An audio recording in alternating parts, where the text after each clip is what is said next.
তৃণমূলকে আক্রমণ করেছেন প্রধানমন্ত্রী। গত 15 বছর ধরে পশ্চিমবঙ্গবাসী অপশাসন, বিশৃঙ্খলা ও দুর্নীতির শিকার। সাধারণ মানুষের মৌলিক অধিকার, সম্মান এবং পশ্চিমবঙ্গের সংস্কৃতির উপর চরম আঘাত।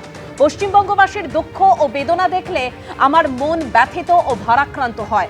বর্তমান রাজ্য সরকার ভয়ের পরিবেশ তৈরি করেছে। মা বোনেদের নিরাপত্তা, যুব সমাজের কর্মসংস্থান এবং গরিব মানুষের অধিকার থেকে বঞ্চিত। পয়লা বৈশাখের শুভেচ্ছা বার্তায় এভাবেই আক্রমণ করেছেন প্রধানমন্ত্রী নরেন্দ্র মোদী।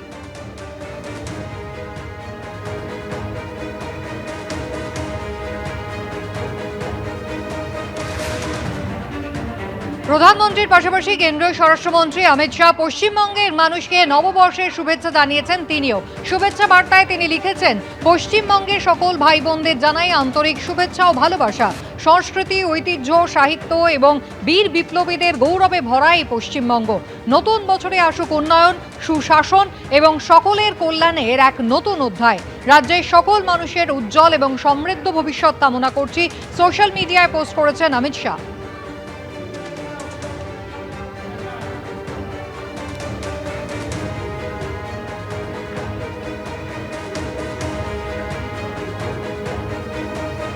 আর নববর্ষের সকালে ভবানীপুরে প্রচার শুভেন্দু অধিকারীর প্রচারে বাঙালি মনীষীদের ছবি বিলি করা হয়।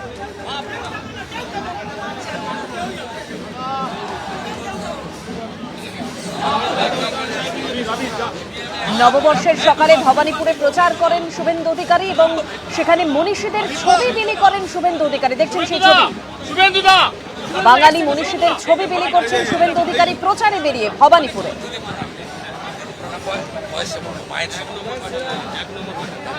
কত খুলে ভোট দেবেন দিদি, পরিবর্তন দরকার, পরিবর্তন দরকার।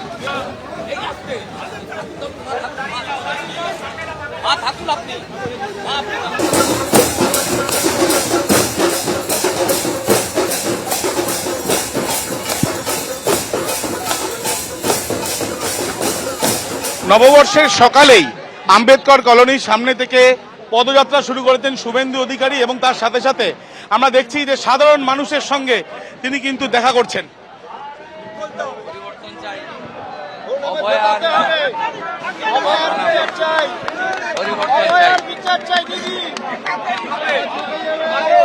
এত মানুষ গলিতে গলিতে দাঁড়িয়ে রয়েছে, মানুষের আশীর্বাদ, মানুষ পরিবর্তন চাইছে, আমি আশীর্বাদ চাইছি সবার কাছে।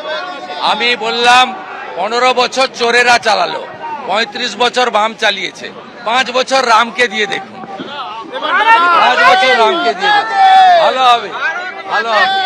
এবিপি আনন্দ, এগিয়ে থাকে, এগিয়ে রাখে।